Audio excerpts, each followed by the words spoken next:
এ যে মাহে রমজান রহমতের দরিয়া, এ যে মাহে রমজান রহমতের দরিয়া, এই দরিয়ায় কাটে রে সাঁতার, এই দরিয়ায় কাটে রে সাঁতার, গুনা যাবে ঝরিয়া রহমতের দরিয়া। মাহে রমজান এলো বছরে ঘুরে, মুমিন মুসলমানের দারে দারে, রহমতেরই বাণী নিয়ে, মাগফিরাতের পয়গাম নিয়ে, এলো সবার মাঝে আবার ফিরে। মাহে রমজান এলো বছরে ঘুরে, মুমিন মুসলমানের দারে দারে, পাপি তাপি আয় রে ছুটে, আল্লাহর রহম তোরা নে রে লুটে। লুটবেন তো? দোয়া পড়েন, আল্লাহুম্মা বারিক লানা ফি রাজাবা ওয়া শাবান ওয়া বাল্লিগনা রমাদান। হে আল্লাহ, রজব শাবানে বরকত দাও, রমজান পর্যন্ত হায়াতটা লম্বা করে দাও। এই দোয়া করতেন রাহমাতাল লিল।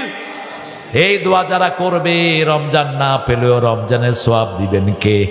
আর রমজানের সোয়াব পাওয়া মানে সারা জীবনের সব গুনার কাফারা হয়ে যাওয়া, ঠিক না ঠিক? সারা জীবন নামাজ কাজা করেছেন, রমজান পেলেই সব নামাজের কাফারা আদায় করে দিবেন কে? এক রাকাত তারাবি পড়বেন, 700 রাকাত ফরজের সোয়াব আমলনামায় উঠবে। পড়বেন নফল, উঠবে কি? ফরজ। উঠবে কি? সালাম দেয়া নফল। কিন্তু রমজানে দিলে, এই তোমরা এত দেরিতে আসছো কেন বাবারা? এই তাড়াতাড়ি কিনেন আপনারা। এই ছেলেরা এটা বেচতে হতো না যদি হাসিনা চুরি না করতো, যদি হাসিনা আর মন্ত্রী এমপিরা চোর না হতো, এই দুধের শিশুরা এগুলো বেচতে হতো না। কিনবেন আপনারা, বেশি করে কিনবেন। মাহফিলে যে সমস্ত ছোট ব্যবসায়ীরা আসে আপনাদের হৃদয়ের দিকে তাকিয়ে, কারণ মাহফিলে আসলে হৃদয়টা নরম হবে, জিনিসপত্র কিনবে। মসজিদে গেলে ভিক্ষুক বেশি না কম?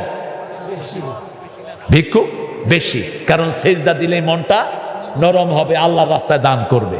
এদেরকে দেখেন, কত ছোট ছেলে দেখেন। এ তো যে আপনার ছেলে হতে আপনি এভাবে দেখতে পারতেন? এ তো কোনো মায়ের আদরের সন্তান। কিনবেন। আমাদের অনেক হুজুর আছে, এই দোকানদার, এই তুই হুজুর না, তুই মুজুর, মূর্খ। সব সময় গরিবদের প্রতি ইহসান করবি, সব সময়। আমাদের ইমামদের কোনো দাম নাই শয়তানদের কাছে। কোন সরকার ইমামের বেতন বাড়ায় নাই, সবগুলো সরকার ইমাম বিরোধী। ইমামের বেতন কত? 3000 4000। ওই শালা একদিন বাজার করে 10,000 টাকা, ঠিক কিনা? উনি মসজিদের মোতাওয়ালি, পেট কি শালা।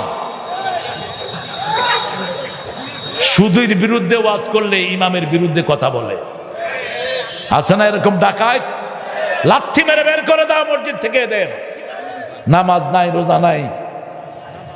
আমার ইমামদের বেতন বাড়ানোর জন্য ইউনুস একটা উদ্যোগ নিছে, আপনার আলহামদুলিল্লাহ কর।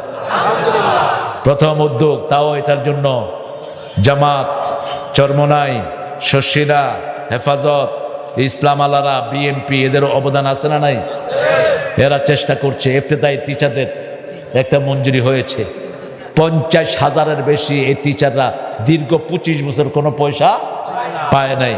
তার সাথে আমাকে বলেছেন চট্টগ্রামের সিংহপুরুষ প্রাক্তন বারবার এমপি শাহজাহান চৌধুরী, তিনি বলছেন, বাবা আমরা অলরেডি প্রত্যেক ইমামের বেতন যেন ন্যূনতম 25,000 হয়, সেই ঋণ আমরা করেছি। একজন জুমা মসজিদের ইমামের বেতন যদি 25,000 টাকা হয়, তিনি আর কখনো তাবিজ লিখবে? মন খারাপ থাকবে? সূরা পড়তে গিয়ে ভুল করবে? এখনো ভুল করে না। আমাদের ইমামদের মতো অল্পে তুষ্ট মানুষ পৃথিবীর আর কেউ নাই। বেতন পায় 5,000, জামা কাপড় দেখলে মনে হয় ওনার বেতন হলো 2 লাখ। সাদা কাপড়, সাদা জামা, মুচকি হাসি, আর ওইটা অফিসের ভিতরে চুরি করে 20 লাখ, চেহারা দেখলে মনে হয় জুতা দিয়ে পিটাই। একটা সালামও দিতে পারে না, উত্তরও দেয় না। সালাম দিবেন,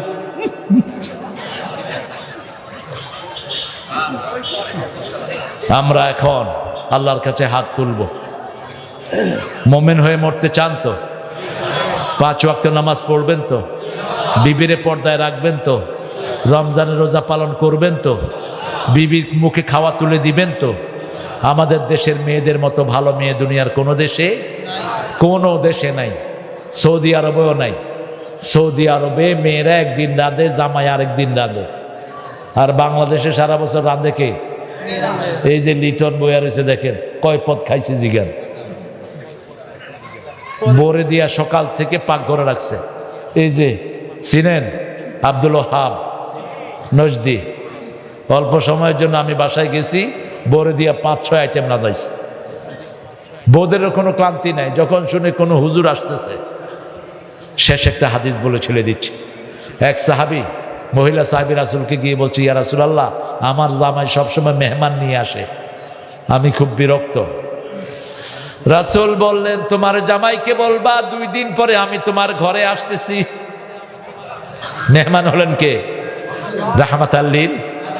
রাসূল 2টা পদ খাইতেন। কয় পদ? আমরা তো আল্লাহ দিলে গোস্ত, গরু, ছাগল, শুধু হিয়াল বাকি থাকে। আর মুরগি, মাছ, ছোট মাছ, বড় মাছ, দুনিয়ার খাওয়া রুচি অনুযায়ী খাওয়া যায় না। আর রাসূলের খাওয়ার আইটেম 3টা, ছাগল, রুটি আর হলো একটা হালুয়া। ছাগল, রুটি, হালুয়া। অল্প আইটেম হলে বেশি খাওয়া যায় না কম? আলু ভর্তা ডাল যেদিন হয় ভাতের টান পড়ে তো, কি বলেন? টান পড়ে। রাসূল বললেন, শুনো, জবাই করলে দুধের ছাগল জবাই করবা না, হুলুম। জবাই করলে এমন ছাগল জবাই করবা যে দুধ দেয় না। রাসূল গেলেন, অল্প খাইলেন। খাওয়ার পরে বললেন, তোমার বিবিকে বলবা পর্দা উঠিয়ে আমার দিকে তাকিয়ে থাকতে। রাসূল সাল্লাল্লাহু আলাইহি ওয়াসাল্লাম বেরিয়ে যাচ্ছেন। স্বামী বিবিকে বললেন, তুমি দরজার দিকে তাকাও।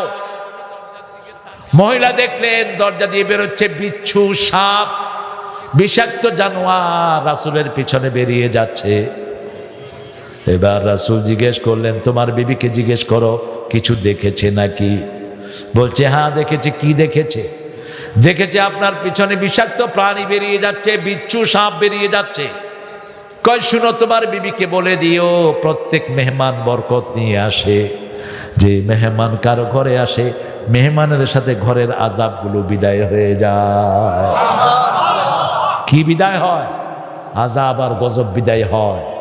এই জন্য মেহমানকে কখনো ঘৃণা করবেন না, বালা মুসিবত চলে যায়।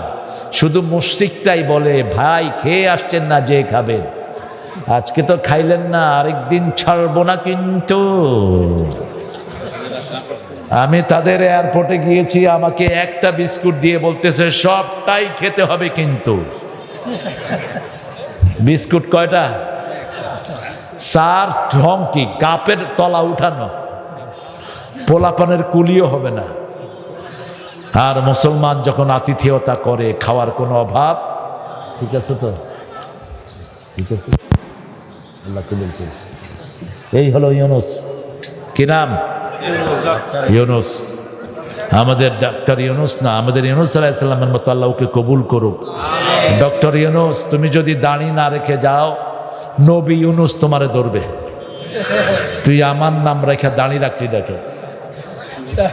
মিতার একটা অধিকার আছে। আমাকে উনি ভাতিজা হিসেবে সম্বোধন করেছেন অনেক আগে, একবার ওনার সাথে বসা হয়েছিল আমার। তো সেই দাবিতে বলছি, চাচা তুমি দাড়ি রেখে দাও, তুমি কোরআনের পক্ষে কাজ করো, বাংলাদেশকে উন্নয়নের জন্য তুমি চেষ্টা করছো, আমরা তোমার সাথে আছি কোরআনের জন্য। আলহামদুলিল্লাহ।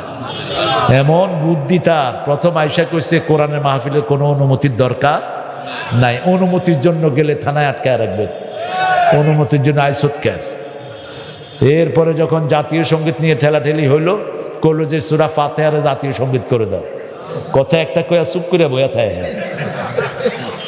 হ্যাঁ, অনেক ডিপ্লোম্যাটিক ব্রেন তার। সুদের জন্য ধরছিলাম, কয় আমি এখন সুদ খাই না। তুমি ঘোষণা দিবা গ্রামীণ ব্যাংকের সাথে তোমার কোনো সম্পর্ক নাই, একদম মন কাতার। গ্রামীণ ব্যাংকে ইসলামী ব্যাংক বানায় ফেলো, কি ইসলামী ব্যাংক বানায় ফেলো। আমরা এখন ইসলামের দিকে ইনশাআল্লাহ আমরা দোয়ার দিকে যাব। আমার অনেক ভাই বোন এখানে এসেছেন, আমি অত্যন্ত ধন্যবাদ জানাই ইউনুসের নেতৃত্বে। আমরা সবাই ইসলাম আলারা, কোরআন আলারা এই মাহফিলকে ভালোবেসেছি। আল্লাহ যেন এই মাহফিলটাকে উত্তর আরো বৃদ্ধি করে দেয়। আল্লাহ যেন হিন্দু ভাই বোনদেরকেও এই মাহফিলের সাথে জড়িয়ে দেয়। আল্লাহ যেন আওয়ামী লীগ, বিএনপি, জামাত, শিবির, চরমোনাই, শর্ষিনা, তারপরে হেফাজত,